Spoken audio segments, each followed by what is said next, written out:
If this isn't obvious already, that everything we say in this live stream or any live stream is not financial advice, and everyone must do their own research before making any investment or trading decisions. With that said, let's jump into the topic for today. So, I would say that most people who participate in the crypto economy or crypto space are already very familiar with the idea of staking more broadly, which is, of course, when you lock up your tokens in a protocol or a blockchain in order to contribute to the network or blockchain in some way, often by providing security, such as in the case of proof of stake networks like Ethereum. And in return, you get some additional tokens that are paid out to you. That's a very simplified version, of course. But over the last couple of years, a new way to stake has exploded in popularity. It's been around for a little while, but it's gotten much more popular recently, which is liquid staking, led in part by the Lido liquid staking protocol, which just so happens to be today's guest. Now, in 2025, liquid staking is as big as it's ever been, and investors are constantly looking for new ways to leverage their assets and not be constrained by traditional staking mechanisms. Combine this with the resurgence of interest in DeFi, a still growing institutional appetite for crypto, and the enticing yields offered by staking, a changing regulatory landscape that is becoming increasingly more crypto friendly, and you have what looks like it could be the perfect storm for an even bigger explosion in interest and market growth. I, of course, am nowhere near an expert on staking, liquid staking, or institutional investment, but thankfully I am joined today by somebody who is. Keen Gilbert, our guest for today, is the head of institutional relations at the Lido Ecosystem Foundation, and he'll be walking us through the ins and outs of liquid staking, how traders and investors can benefit from it, the future of DeFi, and where institutions fit into all of this. So, thank you so much for joining us, and perhaps you can introduce yourself, a little bit about your background, and how you got into the crypto space, and how you ended up at Lido. And hope I'm saying that correctly. It's one of those names that I read all the time, Lido. Uh, Lido. I'm assuming it's Lido, but yeah, maybe you can tell me if I'm also saying that correctly as well. No, Jonathan is perfect. Lido is correct. Yeah, so again, thank you so much for hosting. You're very kind. But in terms of myself and my background, so I've been in crypto for around 9 years. Started my career in Deloitte doing FS, capital markets consulting on crypto. I think that was back 2015, 2016. So I would have said the technology at the time was quite nascent. A big part of my job in Deloitte was kind of educating people that blockchain is a technology and Bitcoin is a use case. So a lot of what we did back then for predominantly banks would have just been proof of concept projects. So I spent a year in Deloitte doing that. After my time in Deloitte, I joined Consensus.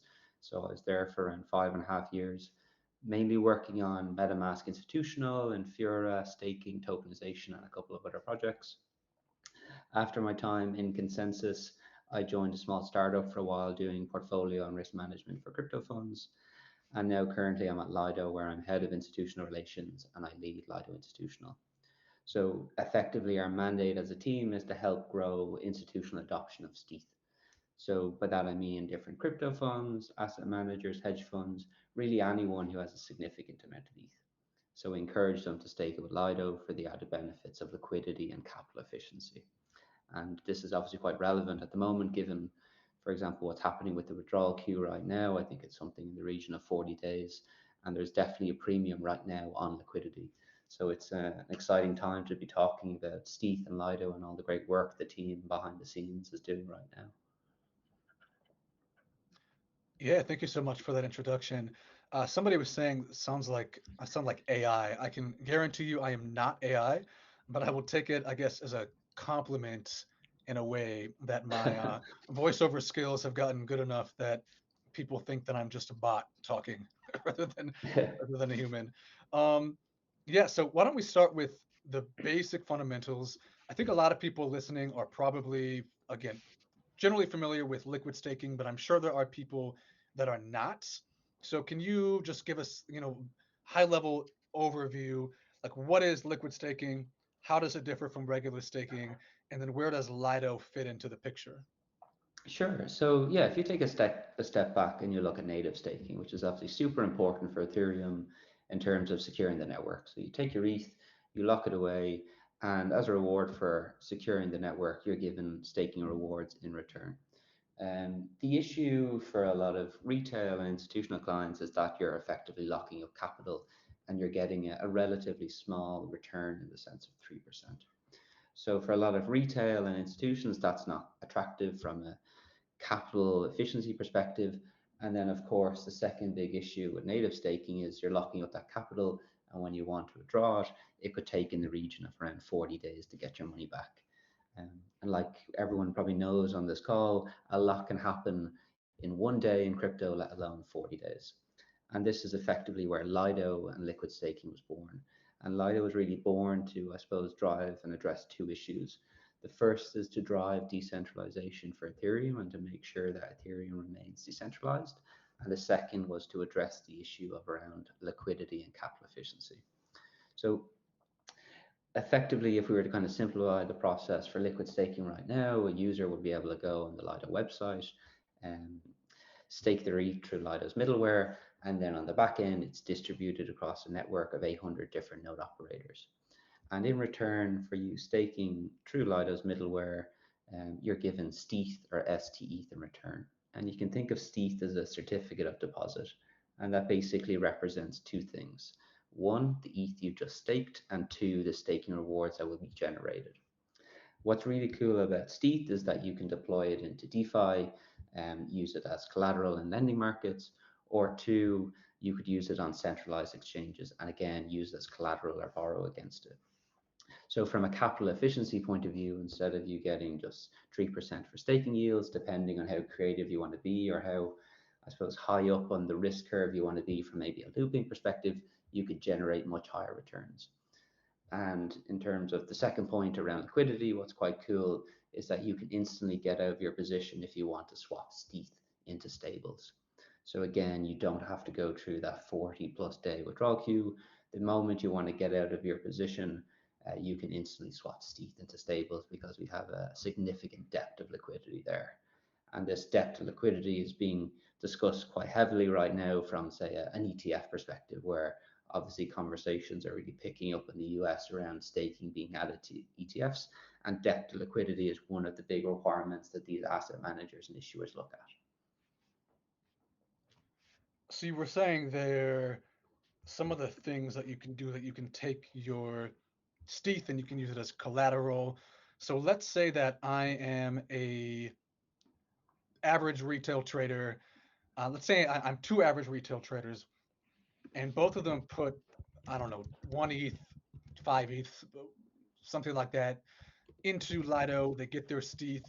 What is like maybe an example of a low risk play that I could do to capitalize on that liquid staking token that I've received? And then for somebody who's willing to take maybe more of a higher risk, like what are some things, like a specific thing I could do to try to leverage that liquid staking token?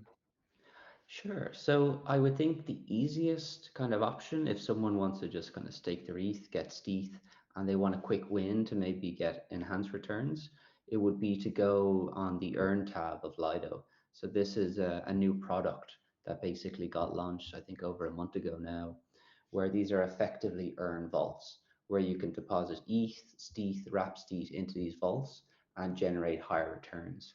So you can kind of think of these vaults as like a blue chip strategy.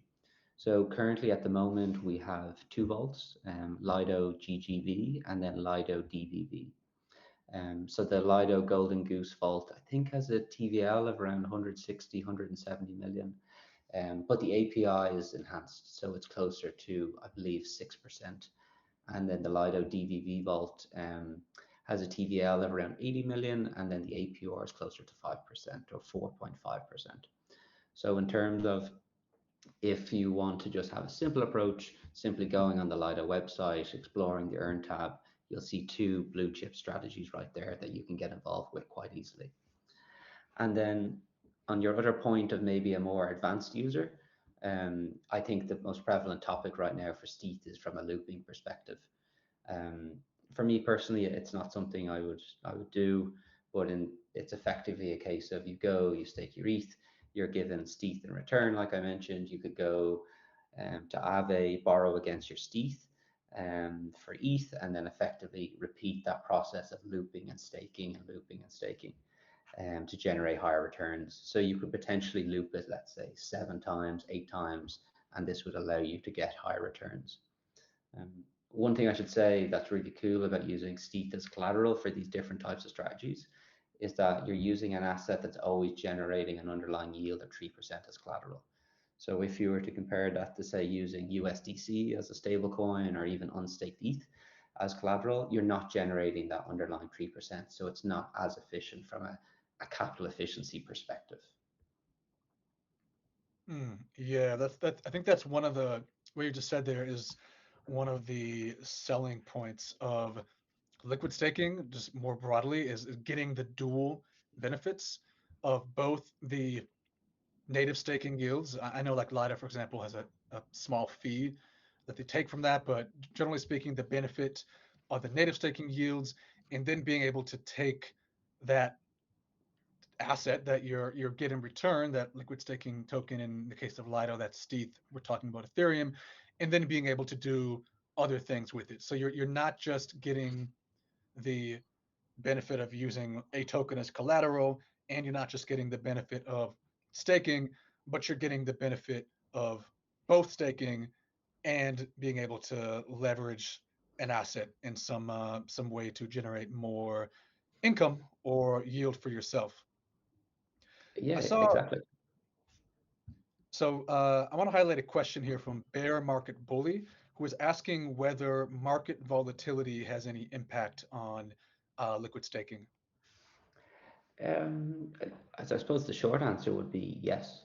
Obviously, it's quite interesting that what happened over the past kind of weekend.